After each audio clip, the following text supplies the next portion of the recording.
Hey there, everyone. How you doing today? So I was just finished up an interview for a podcast that'll probably be produced in the next couple of weeks or so. But one of the topics that came up sort of felt like it was relevant to share with you here on this channel, One Rental at a Time. And that really is the concept that, now, I've called the top of real estate markets twice, right? Once, pretty well documented here in our book, One Rental at a Time, about how we went from 8 houses to 80 units by 1031 exchanging out of overpriced single family homes into apartment buildings, right? Small apartments, 5 to 20 units.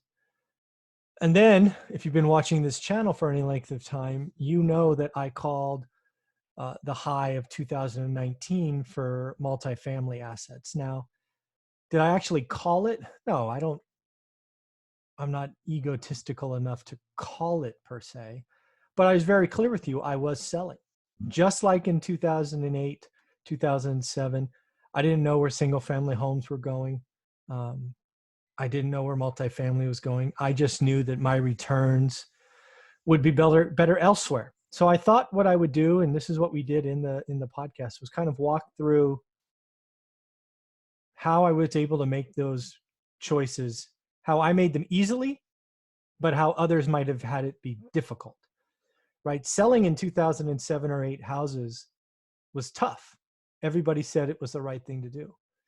In 2019, I've let all of you know that lots of people thought I was an idiot for selling multifamily.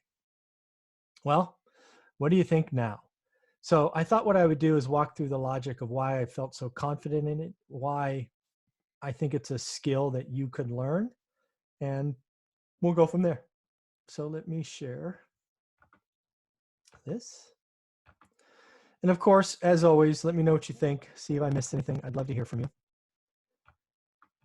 So again, this is how I'm calling this how I called the top in houses in 07.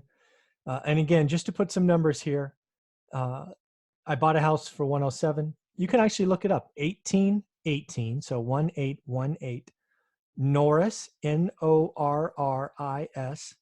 Drive, 1818 Norris Drive East, 93703. Look it up on Zillow, and you can see these numbers. I bought it for 107. I then sold it, technically exchanged it for like 263 or 267. That house then went on to be worth upwards of 300 at the peak.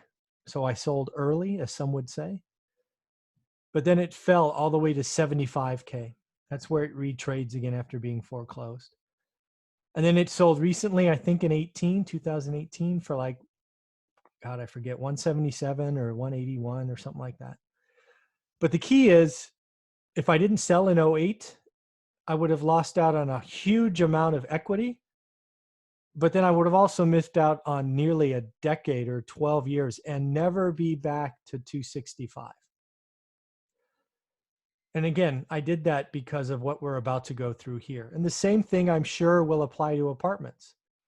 I sold apartment buildings here in the last 6 to 9 months that are just not worth what I sold them for. And it could be years based on the interview I did this morning where multifamily could fall 30 or 40%. So this is what I feel good about. This is what I built my course on. This is what I still do every single day. I've been doing this for almost 20 years. It is not hard. It is not complicated. It is not meant to be hard or complicated. It is focus, consistency, and confidence. I look at a set of criteria in my market of choice, and that consistency is empowering. I can see when it takes a ramp up and when I think it's near the top, and I can see when it's come back. It's that consistency. It's that step 1 of my course that allows you to see what's going on. In fact, if you're a student of my course and you're doing what I outline in it, you are watching a market change right in front of your eyes. You are probably seeing price drops.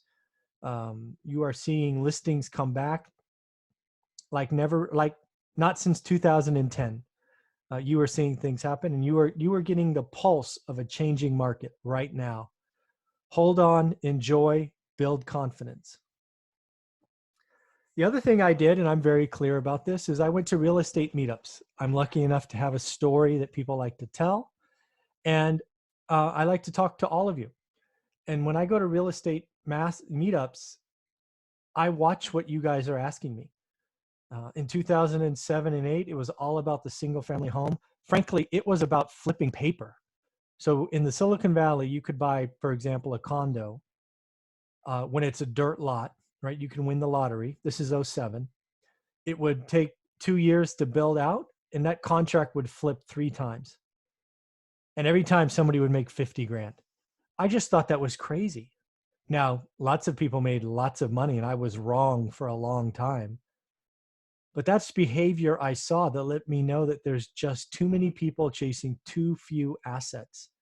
And it made me feel good about getting out of single family homes. And in 2019, I didn't have a great feeling about multifamily. In fact, there's a 90-minute presentation that I did in February of 2020 that repeatedly says, I am not a believer in multifamily, get out, get out. I think that was recorded like February 11th or 12th. So I'm not shy. I'm not afraid to be wrong.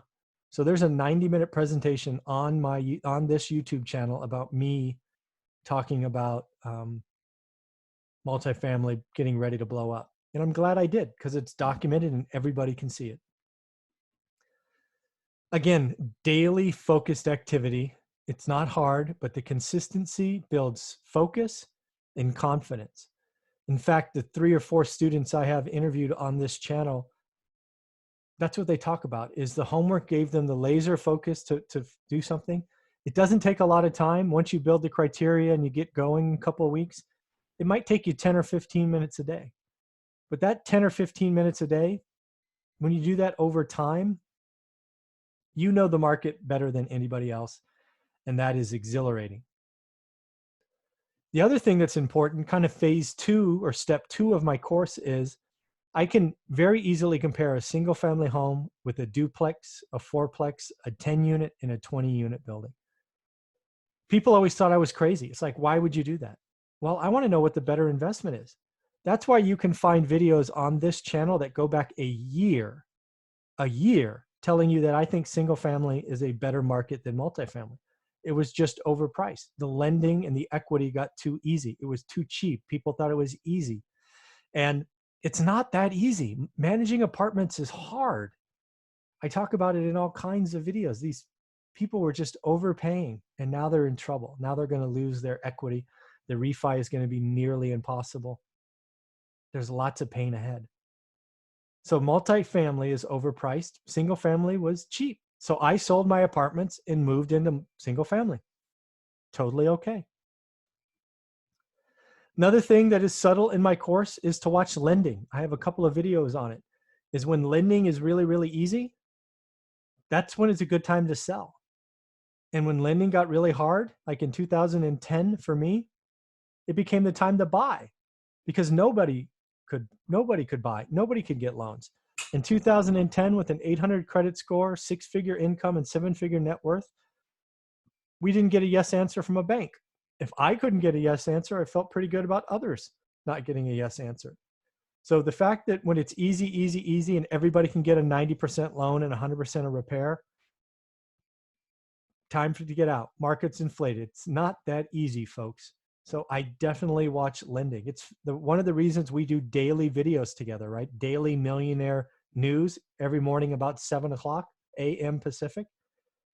Lending, consumers, that's what I'm tracking for you. It's what we're talking about, because it is so vital for me to understand when to sell and when to buy.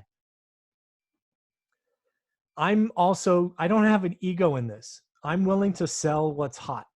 I am willing to look like a fool. I sold a house at 260, whatever, 3. It went all the way to 300. I was an idiot. I lost out on 10%. But the market turned. I was right. And it goes all the way down to 75K. Again, I could have held that house if I wanted to, but just think about where I would be. I wouldn't be retired. I'd still be working. That house would never be worth 265 in 12 years. It's never gone back. It's still 80 or 90K away from it. I feel pretty good about selling. Same with apartments. I sold several apartment buildings for hundreds of thousands of dollars more than I thought they were worth. And people paid. They closed. Not worth it now. Another thing I did is I didn't change markets, right? I spent every day learning my market. I did choose a market which is almost 1 million people, so it is rather large. But I also didn't follow hot topics. I didn't do Airbnb. I didn't do flips when it was popular in 2008. I didn't do syndications. Lots of people are asking me, "Hey, syndicate." Nope. I don't want to. I don't want to involve multiple people in one loan. I don't want to get paid just to place money. It just feels icky. BRRR is much, much, much harder than people think. I did a video a couple weeks ago about some BRRR projects, kind of actuals. Take a look at those. It's not easy, folks, and it's really a BRRR project today is going to be terrible. The refi market, oh, not good. Again, I believe real estate investing the last 100 years comes down to, you make your money when you buy. I always call it, the only question you have to answer is this one. What is a bad, average, good, or great deal in your market? That's all you need to know. And it changes. Markets get hot, markets get cold. I teach you how to pick a market or pick a inventory type. I teach you how to run a comparison, and you'll see maybe in your market in January, the return is 6%. Maybe as we get into June, it's 7.5%. Your market is changing right now. Get off your butt, buy the course, and do the work. This is the time to do it. It's $199. And so many people talk to me about, oh, what'd you do? How'd you do it? Do all these things. I spent months creating this course because so many of you asked. Now go get it, do the work, and join the Facebook group, and let's change our lives. You need to focus. Too many of you are all over the map. What market, what city, what asset type, this, that. Some of you are still talking about multifamily. Are you kidding me? Do you know how much trouble multifamily is going to be in for years? They have 2 or 3 year bridge loans. The maximum pain is years away. Do you want to wait? I've been very clear on this channel. I am buying single family homes today because they will appreciate when this because they're a better investment, they'll appreciate. I will then do a bunch of 1031 exchanges, just like I document in this book. The playbook is repeating itself, folks. We're going to be able to 1031 out of houses into small multifamilies. It's just rinse and repeat. And it's because I've learned my market. It's because I'm giving you the tools to learn your market that you can do it too. So the course is called How to Start One Rental at a Time. I created it for you. I created it for my audience because so many people ask how you did it. It is not complicated. It is not rocket science. It is exactly what I did and are still doing every single day. It's why you can go back on this channel and hear me say multifamily is overpriced. It is here you can hear me tell you about single family homes being a better value. It is here where we can talk about lending getting easier and then getting ridiculously hard. The course only costs $199, even though I know I could charge $499 or even $999 like other folks. My job is not to gouge anyone for everything they have left. I need to recoup my cost. I need to get paid for my time because you get so many extras with this course. You get this course, you get everything I do. The Excel spreadsheets, how to learn, how to build confidence and focus. You then get added to, you can apply to get added to my private Facebook group that just has my students. Everybody else gets denied. I deny over 50% of the people that ask to join. And then what I've done the last 3 weeks, and we will do again this weekend, is we will have a Facebook Live where you can ask me questions about the course, about the market, about what I'm doing. I want to be there for my students. It starts with you. You've got to get off your butt, buy the course. shoot, it's a 3-day weekend. You could go through the entire course this weekend if you wanted to put 3 hours or 4 hours each day. You could. You could be learning your market just like I do by Monday. You could change your financial future by Monday if you're willing to do the work. So at the end of the day, I know the course is valuable. I've said it a couple times recently. It's the best thing I've created. The book, One Rental at a Time, which is available on Amazon and Audible. Thank goodness it's on Audible because Amazon has it out a month, given all the other priorities we have. So listen on Audible. Make sure you leave a 5-star review. But again, if you have any interest in real estate investing, buy and hold. You need to buy this course. Spend some time this weekend, pick a market, pick an asset type, and just improve. This is how I called the top. This is how I knew when to go all in. This is how I'm going to be taking advantage of the market. I wrote 7 offers on Tuesday because of what I did in this course. It's up to you. It's cheap, $199. Have a great day. Take care.